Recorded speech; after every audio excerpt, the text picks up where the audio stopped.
Beef and broccoli has always been one of my favorite takeout dishes. It's the perfect combination of tender steak, crisp broccoli, and a rich umami-packed sauce. The best part? You can make it just as good at home. I'll show you a classic Chinese technique to achieve incredibly tender beef no matter the cut. But first, let's get the steak ready. I'm going to be using a 1 pound cut of flank steak, which is perfect for beef and broccoli. However, you can absolutely use top round or even skirt steak for this, as the technique used can make all of these incredibly tender, but more on that in a second. First, we need to slice the beef, and you'll immediately notice that the grain on this flank steak is very visibly running from north to south. So we need to slice it against this grain to ensure that it isn't chewy. But first, we're going to slice it long ways in half with the grain, to then cut it into smaller pieces using a chef or a traditional Chinese vegetable cleaver. Then, with one of the halves of flank, thinly slice it about 1/8 to a max of 1/4 inch thick, and on a bias for a slightly bigger slice, which for me, I'm all about it. No, not every slice needs to be perfect, and this cutting technique takes some practice, so hopefully by the end of slicing the other half, you'll feel a lot more comfortable with it. Once it's prepped, transfer it over to a bowl, and now to add in some goodness, starting by cracking in the egg white of 1 large egg, which will be better to help coat the steak. Then, one of the most important ingredients in this dish for the velveting process, 3/4 teaspoon of baking soda, and you're really going to want to work this into the beef. Now the beef will literally soak up this entire mixture, and that's what you want.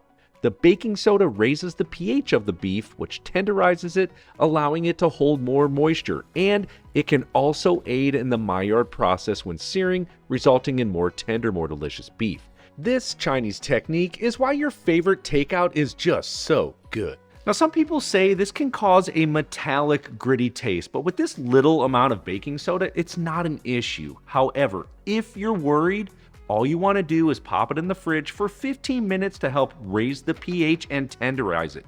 Then, rinse it well under cold water and you're good to continue on with the marinade. But this is only part of the procedure, and we'll get to the rest of it in a second. But first, right into the bowl with the beef, add in 2 tablespoons of soy sauce, 1 teaspoon of granulated sugar, a half teaspoon of coarse salt, a half teaspoon of freshly ground pepper, then 3 tablespoons of cornstarch, and finally 1 tablespoon of Shaoxing wine, which you can sub for dry sherry. Then thoroughly mix everything together until it is combined. There should be a thin white coating all around each slice of beef. Perfect. At this stage, I'm going to wrap it up in plastic and let's marinate it in the fridge for 30 minutes or all the way up to 1 hour. But in the meantime, we can quickly prep up a few things, beginning with the broccoli.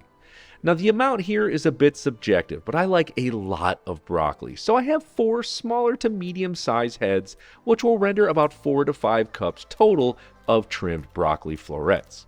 Now using your knife, cut around the stem of the broccoli right where it meets at the crown.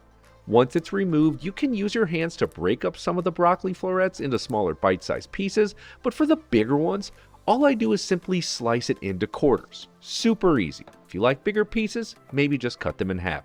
Totally up to you.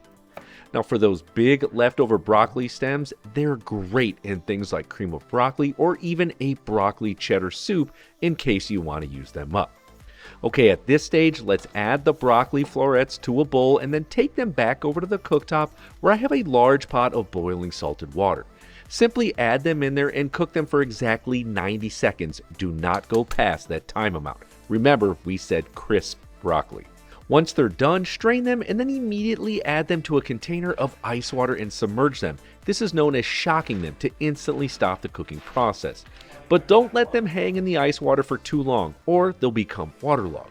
Once they're cool, drain the broccoli and set them to the side. Now this next part is optional, but I've occasionally seen a little carrot in some of my beef and broccoli takeout, and because I love visually appealing food, I love the pop of orange this will give. So after a quick peel, I'm going to use only 1/2 of this, then I'm going to carve out 5 little 1/4 inch deep channels around the carrot to give it a very traditional Chinese flair. You could of course just use a channel knife if you have one. Then thinly slice it just like this. Love doing little things like this to just make the overall dish that much better. Okay, we're almost ready to get cooking, but first let's smash and finely mince 4 garlic cloves, thinly slice 2 green onions, then peel a small 1-inch piece of ginger, then using the spine of your knife gently chop it like this, because this little technique will help remove the ginger from those fibrous strings that run through it. You'll only need about 1 teaspoon, so it's super quick to prep. Then finally, for the sauce for the beef and broccoli, in a medium-sized bowl, pour in 2 tablespoons of soy sauce, 3 tablespoons of oyster sauce, 1 tablespoon of Shaoxing wine, or again dry sherry, 1 teaspoon of sugar, a half cup of beef or chicken stock, then 1 tablespoon of cornstarch to ensure that it's perfectly silky smooth. Whisk up the sauce, and I may add a bit more stock when I'm cooking it to make it a little saucier, but hey, we'll see. Now set it to the side once the cornstarch is dissolved, and let's go bring out that beef. Looks awesome. Take it back over to the cooktop, and to cook everything, I'm going to be using a large wok. And I'll show you how to use another common pan in a second, but first, we're going to crank the heat up to high. And once you notice the wok with nothing else in it begins to smoke, then now is when you add in your oil. And don't go shy here. You'll most likely need 1/3 to 1/2 cup, and for me, I'm using avocado oil for this. Now for the final technique of this coveted velveting process, we're going to add in the beef, and then using a wok spatula or something similar, immediately move the beef up the sides of the wok so that we can get a good sear on it. This helps cover more surface area. Now we'll leave it here to cook for exactly 60 seconds. The cornstarch might be the most crucial ingredient as it forms a protective coating when exposed to that hot oil. This coating helps retain the meat's moisture while creating a velvety texture, which is why the technique gets its name. It seriously already smells insanely delicious in here. Okay, after that minute, stir fry the beef or simply fold it over using the spatula for an additional 30 to 45 seconds to get it as brown as possible. And take care to not cook too long, and don't worry if there's a tiny bit of pink. It will continue cooking when sitting and when added back to the pan in a minute. But if you're watching this and you don't have a wok, don't sweat it. You can absolutely pull this off in a non-stick or ceramic coated skillet. It will absolutely result in delicious beef and broccoli. Oh, and also be sure to use a wooden spoon when mixing in here. Okay, let's finish this up. Set the beef aside on a plate using a spider strainer or a slotted spoon to leave as much oil left in the pan as possible. Let's turn the heat down to low-medium and add in that ginger, garlic, and green onion combo along with the sliced carrots. And we're just going to stir fry this for maybe 45 to 60 seconds. Then at this stage, we're going to add back in the cooked beef and fold everything together to get those flavors married up. Now, let's add in our sauce. And because of the cornstarch in here, it should almost immediately thicken up once you begin to toss it and move it around with the beef, just like this. Yep, I'm starting to get antsy. But first, let's add the broccoli and gently fold it into everything. And don't be too rough when doing this. Take care so that there aren't a million little pieces of ripped up broccoli running through the dish. It only takes a few extra seconds and it's worth it. And then of course, try a little piece, see where we're at, and see if it needs anything else. For me, this is so good.